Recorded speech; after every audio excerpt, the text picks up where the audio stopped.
বগুড়ার তালপাতার তৈরি হাত পাখার খ্যাতি রয়েছে দেশ জুড়ে। ইলেকট্রিক ফ্যান, এয়ার কন্ডিশন ও চার্জার ফ্যানের যুগে হাত পাখার প্রচলন আগের মতো না থাকলেও ঐতিহ্যকে ধরে রেখেছেন অনেক কারিগর। বগুড়া প্রতিনিধি মাহবুবা পারভিন লুনার রিপোর্ট, জানাচ্ছেন মাহিমা হোসেন।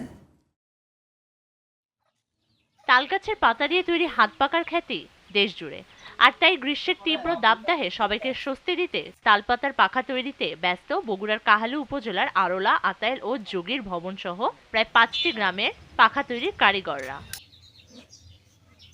আশ্বিন মাস থেকে শুরু হয় তালপাতা দিয়ে হাত পাখা তৈরির কাজ। ফাগুনের মাঝামাঝি শুরু হয় বিক্রি, চলে ভাদ্র পর্যন্ত। তবে তাল গাছের পাতা, বাঁশ, সুতা সহ কাঁচামালের দাম বাড়ায় এ বাজার টিকিয়ে রাখতে হিমশিম খাচ্ছেন স্বল্প আয়ের পাখা তৈরি কারিগররা।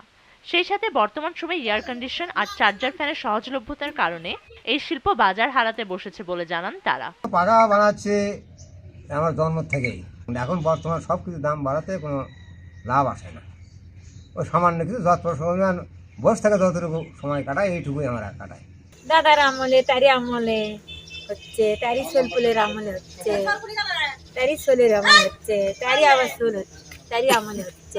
এই ব্যবসা আমাকে ছোটকাল বাপ দাদার আমল থেকে এই ব্যবসা চলে। আমরা এই ব্যবসা করি, চালার পর গত 2 বছর ধরে আর এই ব্যবসা চলতেছে না। অনেক নানান ধরনের পাকা হওয়ার কারণে এই পাকা আর চলতেছে না। চলমান সমস্যা সমাধানে নীতিমালা মেনে প্রশিক্ষণ ও মূলধন সংক্রান্ত সহযোগিতার আশ্বাস দিয়েছে ক্ষুদ্র ও কুটির শিল্প কর্পোরেশন। তাদের যদি স্বল্প সুদে ঋণের প্রয়োজন হয় তবে সেক্ষেত্রে আমাদের এখানে একটা আবেদন করা, আমরা যাচাই বাছাই করে আমাদের নীতিমালা অনুযায়ী সর্বোচ্চ আন্তরিকতা দিয়ে আমরা তাদেরকে স্বল্প সুদে এই সরকারি ঋণটা দেওয়ার চেষ্টা করব।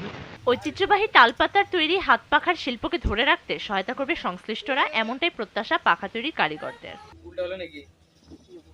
Mahima Hossain, GTV news.